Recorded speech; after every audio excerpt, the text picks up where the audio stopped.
E hoje nós recebemos Rafael Ribeiro, do PSOL. Candidato, bem-vindo, obrigado pela presença e eu quero começar falando de transporte público. O seu tempo começa a contar a partir de agora.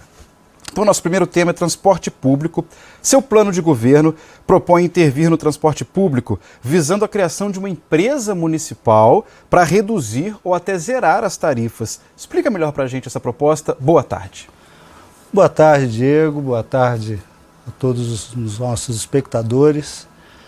A gente vive numa cidade, Diego, que apesar de ter uma passagem de ônibus cara, porque R$6 por um serviço de péssima qualidade, que a gente passa horas, às vezes, num ponto de ônibus e gastamos muito, porque nós temos um programa do Passageiro Cidadão que a prefeitura paga de grande parte da população R$4 de 6. E isso significa um gasto imenso com passagens do poder público para um serviço de péssima qualidade. Nossa proposta é fazer uma auditoria na Bonfim para que a gente saiba exatamente qual o serviço e intervir no sentido de viabilizar, colocar uma outra empresa municipal para prestar esse serviço de boa qualidade, com baixo custo e gerido pelo município. Além disso, nós queremos trabalhar com a possibilidade de colocar o transporte complementar. Em muitas localidades as pessoas não têm o acesso a ônibus, mas isso não é um transporte bandalha, um transporte complementar, gerido e gestado pelo município. Na saúde, várias ações do seu programa de governo são relacionadas à saúde emocional. O senhor acha que essa questão é um desafio para Angra dos Reis hoje e quais outras medidas seriam prioridade na saúde? Veja bem, eu não sei se eu fui mal interpretado, porque a saúde emocional é uma parte do programa de saúde. O foco da nossa atenção em saúde é intervir na recuperação do SUS, o Sistema Único de Saúde, que com as privatizações promovido através de OS, está sendo desintegrado na sua essência, que integra o atendimento primário, o atendimento secundário das especialidades, com o próprio atendimento terciário do hospital.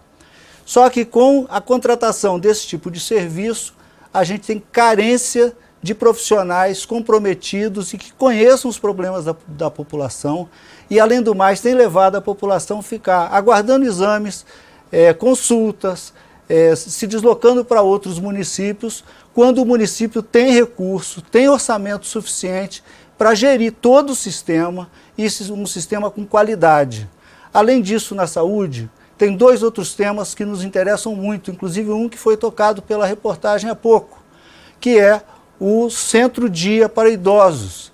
Você tem uma população aqui em Angra, que tem o último censo, 167 mil habitantes, 50 mil pessoas dessa população já são idosos e nós vamos propor a criação nos bairros do Centro-Dias, que é um local que o idoso possa passar o dia lá com uma equipe médica de assistência, que tenha atividades terapêuticas, que tenha atividades sociais e livra as famílias que hoje, quase toda família, tem um idoso para cuidar e cabe ao município dar um acompanhamento a essas famílias nesse sentido. E por último, em relação à saúde, que eu queria destacar, que realmente tem a ver com o emocional, mas não só emocional, a saúde, é uma atenção à saúde mental.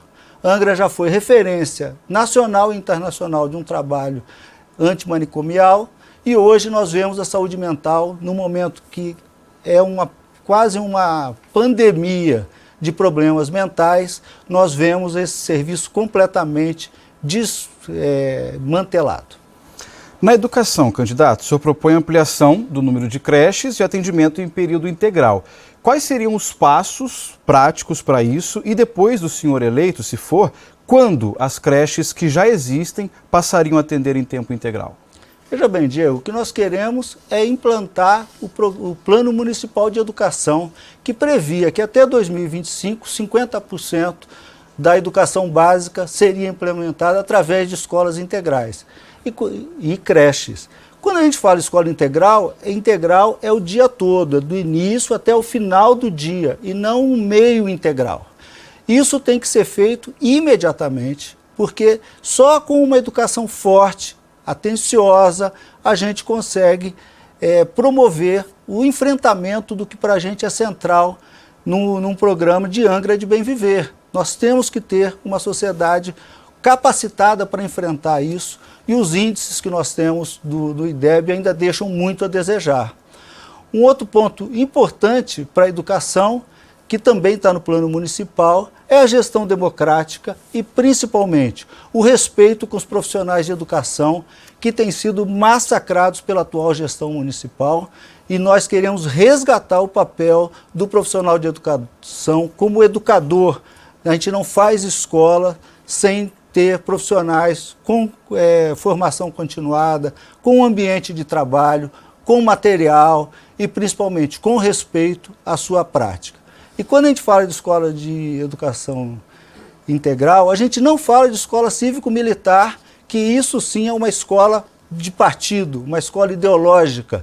Nós não temos que diferenciar as escolas, nós temos que oferecer escola para toda a população, com prioridade para aquelas áreas de baixa renda. Candidato, meio ambiente, esse é um tema que a gente vem tratando com todos os candidatos aqui também, que é um desafio crônico de Angra dos Reis, que é a questão dos desastres naturais que continuam assolando a cidade. 40% da população vive em área de risco. Como é que o senhor pretende lidar com essa situação? Veja bem, Diego, eu tenho mais de 20 anos de atuação em movimento ambiental dentro da SAPER e acompanho essas tragédias há muito tempo. E, infelizmente, a gente vê um governo inepto para trabalhar com isso. Está sendo feito um plano de riscos pela Universidade Federal Fluminense, com recursos federais, junto com a Defesa Civil. Nós temos que implementar esses planos. E implementar esses planos para quê? Para fazer contenção de encosta onde isso é possível, para fazer um plano de resposta ao risco, e nós propomos no nosso plano de governo criar centros nos bairros onde as pessoas possam receber, e que esses centros, enquanto não tem emergência, sejam polos de educação, cultura e esporte. E também precisamos retomar a política de controle ambiental do município, que está abandonada. Hoje Angra praticamente é uma campeã de crimes ambientais do sul do estado, e isso sem um controle ambiental, que a gente evite ocupação de encostas, que a gente evite ocupação de áreas de risco, a gente vai ficar sempre fazendo mediação. E principalmente retomando a política de habitação, que esse é o atual governo, nem Secretaria de Habitação o município de Angra tem, com um déficit habitacional que atinge 40% só em áreas de risco. Essa é uma prioridade do nosso governo. Na Ilha Grande, candidato, moradores enfrentam problemas como energia elétrica, saneamento básico, coleta de lixo, Vila do Abraão apresenta constantes alagamentos. Como é que o senhor pretende lidar com isso? A Ilha Grande é patrimônio da humanidade e ela tem que receber o cuidado necessário. É impensável a situação da Ilha Grande hoje em relação à energia elétrica, onde os pequenos comerciantes e a população em geral vive a míngua por falta de luz. Nós temos que recuperar a Ilha Grande no sentido de dotar as comunidades da infraestrutura necessária para ter um turismo consciente e evitar e combater o turismo de massa e o turismo predatório, no sentido de que ela exige uma capacidade de carga, ela exige cuidado e, principalmente, exige investimento nas comunidades para outros atores, para ter turismo de base comunitária, para que os pequenos barqueiros possam atuar, para que todo mundo se beneficie dos recursos que um turismo consciente e controlado vão proporcionar. Candidato, estamos chegando ao fim da entrevista. O senhor tem exatamente 1 minuto para as considerações finais. O que eu digo para os nossos moradores e moradoras de Angra dos Reis é que a nossa campanha é uma campanha que, apesar dos poucos recursos, é uma campanha de muita coragem e que está colocada para que a gente faça a nossa cidade um lugar de bem viver. Eu conheci nesses 40 anos de Angra dos Reis uma cidade aprazível e acolhedora, e infelizmente isso vem se perdendo por falta de cuidado, e é isso que nós queremos: cuidar da cidade, cuidar dos bairros, cuidar das pessoas, fazer que cada pessoa e cada bairro se sinta contemplado com os recursos bilionários de Angra dos Reis. Mas isso só vai ser possível com uma candidatura pé no chão, sem ter rabo preso, sem estar envolvida com esquemas políticos. E quem pode fazer isso é uma candidatura como a nossa, a candidatura de Rafael Ribeiro, do PSOL. Candidato, boa tarde, muito obrigado pela presença. Obrigado. Eu que agradeço e espero contar com vocês. Um abraço.